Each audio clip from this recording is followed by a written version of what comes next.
Dag Lubach, mijn naam is Arjen. Wat een weekend was het, toch? Rellende pubers in Beverwijk, rappende rellers in Paradiso... en remmende renners in de Vuelta. Over dat laatste straks veel meer. Maar waar het ook dit hele weekend over ging, muziek. Of althans, het Songfestival. Nederland doet niet mee aan het Eurovisie Songfestival als Israël deelneemt. Dat heeft omroep Avrotros besloten. Ja, Avrotros, de omroep van muziekfeest op het plein... Flikker Maastricht en Bananensplit zegt... Netanyahu, dit gaat te ver. We boycotten het Songfestival als jullie meedoen. Ja, of het is Bananensplit. Hè? Dat kan. Dat ze straks zeggen... Grapje, daar stond de camera, we doen toch mee. Hier is Fleming! Hij is er niet echt, makker.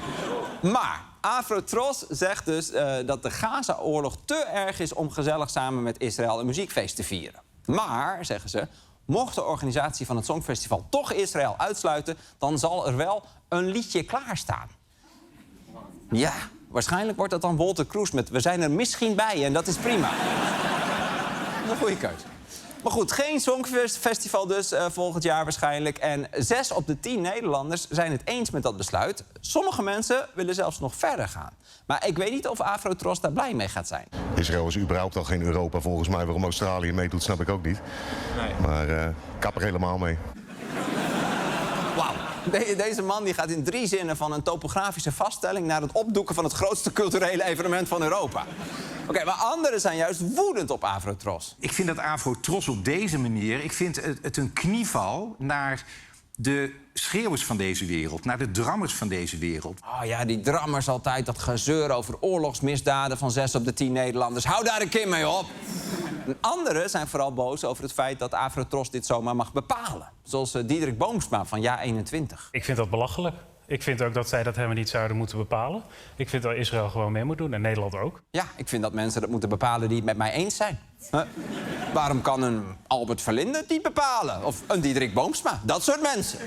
Nou, Gert-Jan Segers ging helemaal op de filosofische tour. Maar is het wel raar dat hier ergens dus in Hilversum... zitten 3 mensen te vergaderen met een kop koffie... en die besluiten, Nederland doet niet mee. Nee. En dat is gewoon Avrotros. Met koffie, hè? Met koffie. Maar ik snap de verbazing wel. Het Songfestival is zo groot. Het voelt toch een beetje alsof Omroep Max ineens besluit... dat Oekraïne bij de NAVO mag. Toch? Wat heeft Jan Slachter gedaan? Met koffie, hè? Met koffie. Maar met het Songfestival werkt dat gewoon zo. Want Avrotros is nu eenmaal de organisatie die meedoet aan het Songfestival. Niet het land Nederland. En Avrotros is verantwoordelijk voor alles rond de Nederlandse deelname. Dus hier waren ze waarschijnlijk ook verantwoordelijk voor. Capture the sun, the source it shone. You were never alone. Toen heb ik Gert-Jan Segers ook niet gehoord. Dit kwam ook uit de Avrotros.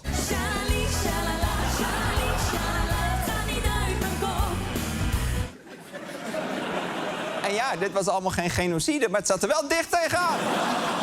Allemaal onder leiding van de Avrotros.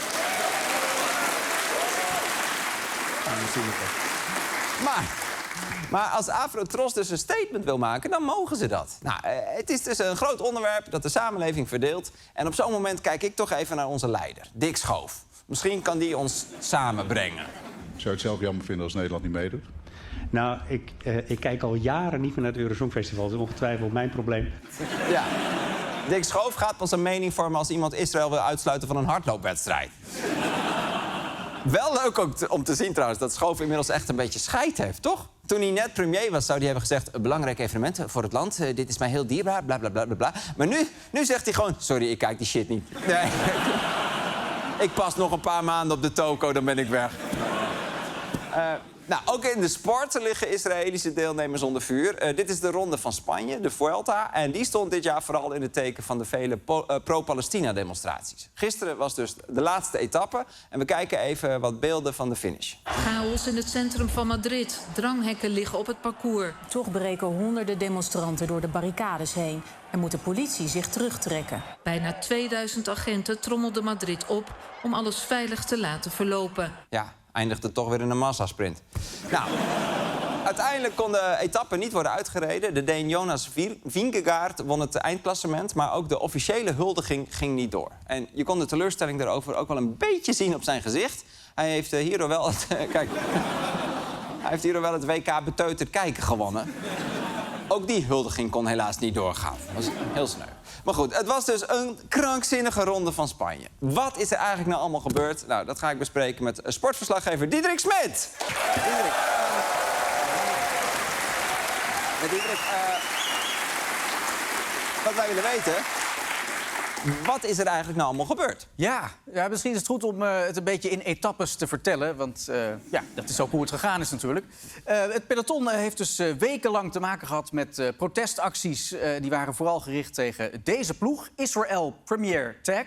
Dat is een Israëlische ploeg. En de pro-Palestina-demonstranten die wilden dat die ploeg uit de Vuelta gehaald zou worden. Nou, dan zou je nog kunnen zeggen... wat heeft zo'n wielerploeg te maken met het beleid van Netanyahu? Maar... Ze heten letterlijk Israel Premier Tech. Nou ja, dat is ook zo. En de oprichter van die ploeg die zei een paar jaar geleden ook... het volgende hoofdstuk van mijn leven zal in het teken staan van het promoten van Israël.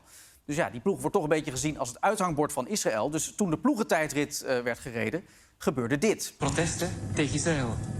Palestijnse vlaggen. Ja. Oei. Ja. Ja, dan zie je dus, ai is Vlaams voor oei. Dat wist ik ook niet. Maar jeetje, ik snap dat ze willen protesteren... maar dit is levensgevaarlijk voor die renners. Ja. Nou ja, en in de dagen daarna werd het nog gevaarlijker. Hier, de mensen die werpen zich gewoon bijna voor het peloton. Ook weer super gevaarlijk voor die renners. Ja, en er is daar ook helemaal geen zebrapad. Nee, en... Kijk, natuurlijk is het mooi om de dialoog aan te gaan... maar ja, als iemand met 50 km per uur voorbij komt... is dat gewoon niet het moment. De 11e etappe moest zelfs worden ingekort vanwege protesten... en er werd toen ook geen winnaar uitgeroepen. En dat was vooral balen voor Tom Pidcock... want die zat in de kopgroep. In de cockpit, zeg maar. Precies. Dus hij zou die etappe waarschijnlijk hebben gewonnen. It's hard to describe the disappointment, to be honest. I mean, I felt like today was my day... I feel like, there should be always a finish line. We're not riding a fucking sportief, are we? Ja. Maar is er bij amateurwedstrijden dan nooit een eindstreep? Nee, bij amateurwedstrijden rijden ze soms jarenlang door. In 2008 had je de Ronde van Gelderland. Ja, die is nog steeds bezig. Dat is heel erg. Hou vol, jongens. Hou vol. Ja. Maar goed, die Israëlische ploeg bleef dus wel gewoon in de Vuelta... ondanks al die protesten. Ja. Ja, en dat wordt gewoon besloten door 3 mensen in Toledo. Met koffie, hè? Ja. Mogelijk. Ja. Nee, die ploeg heeft op een gegeven moment wel de naam Israël van het shirt gehaald. Misschien ook vanwege de veiligheid, want de renners hadden inmiddels ook doodsbedreigingen gekregen. Maar de protesten gingen toch door. En daar hadden de renners van andere ploegen ook last van. De Spanjaard Javier Romo kwam afgelopen zondag ten val... toen er een demonstrant opdook vanuit de bosjes. Vandaag stapt hij af vanwege zijn verwondingen. Ja, normaal is het in de Vuelta altijd fijn om in het rood te rijden. Maar ja, dit wil je niet natuurlijk. Overigens, bij Eurosport hadden ze dit moment helemaal gemist. Omdat de commentator niet op zijn plek zat. Ik denk dat Jeroen even weg is. Ja. Een valkarster door een hond. Oei. Nee, joh. Ja, ik denk het wel. Heb je niet gezien? Er was iemand over het weg aan het lopen. Ik was mijn oplader aan het pakken. Dus vandaar dat ik niet reageerde. Wat een amateur, joh. Ja, tijdens de massasprint was hij zijn kinderen van school halen. Het was chaos. Het was sowieso een hele verwarrende Vuelta. Want door al die protesten hoorden renners soms tijdens de rit... dat de finishlijn ergens anders was gelegd. Vooraan zijn ze dan nog met 2, Landa en Bernal. Maar wie weet waar nu de finish ligt. Hier begint de klim, dus 200 meter nog. En dan is de streep. Daar ligt dan de imaginaire, de invalstreep. En Bernal gaat er voorbij. Bernal gaat deze etappe winnen. En dan een fotograaf. Is dit dan de streep? Ja, tuurlijk. Ik weet het niet. Tuurlijk. Ja, het zou kunnen. Er lag een streep. Ja. Wow. Dus die arme renners moeten ook gewoon doorrijden... omdat ze niet zeker weten waar de finish ligt. Ja, die Bernal die rijdt voor de zekerheid nog steeds. Die heeft zich aangesloten bij de Ronde van Gelderland. Hou vol, Jody. Hou vol. Maar goed, dat is gewoon het verhaal van deze hele Vuelta. Dat is gewoon het verhaal van de totale paniek, verwarring en onduidelijkheid. Oh, wat is dat? Oh, nee toch, protestactie. Hier zijn ze. Jongens. En waar zijn de renners? Oh. Ja, die renners liggen op... Nee? Waar zijn die renners nou dan? Waar zijn die renners? En dit zijn ervaren wielercommentatoren. Hè? Die hebben in hun carrière van alles gezien. Renners die vallen, renners die botsen tegen een hond... renners die botsen tegen een rollator. Maar ja, hier waren de renners gewoon kwijt. Waar waren ze dan? Ja, ze moesten even gewoon de oplader van hun laptop halen. Maar de renners hadden dus voortdurend met dit soort dingen te maken. Jonas Grekaert, Deense renner van Lotto, die zei ook... gisteren waren de actievoerders overal. Er werd ook een vloeibaar goedje naar mijn hoofd gegooid. Ik weet niet of het urine was, maar het rook niet te best. Gadver. Ja, nou, uiteindelijk bleek het nog veel erger te zijn. Wat dan? Red Bull. Serieus? Ja. Ja, dan ga je wel echt de grens over. Ja. Je kunt ook gewoon demonstreren zonder de renners in gevaar te brengen. Ik zag op een gegeven moment een foto van een man langs de kant. Die had een Palestijnse vlag bij zich. Nou, dus prima. Ik weet niet of we die foto hebben, maar als je goed kijkt... zie je rechts in beeld zie je een Palestijns vlaggetje. En dan, ja, precies deze. Daar rechts, zie je? Oh ja, naast die wielrenner. Naast die wielrenners zie je, ja. Maar goed, uiteindelijk heeft de Vuelta dus Madrid gehaald, maar ja, zonder finish. En zonder huldiging. Ja.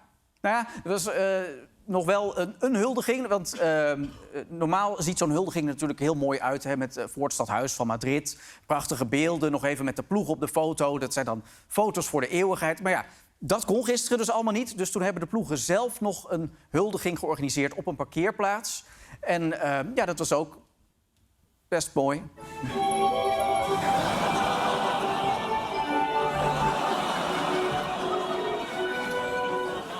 Ja.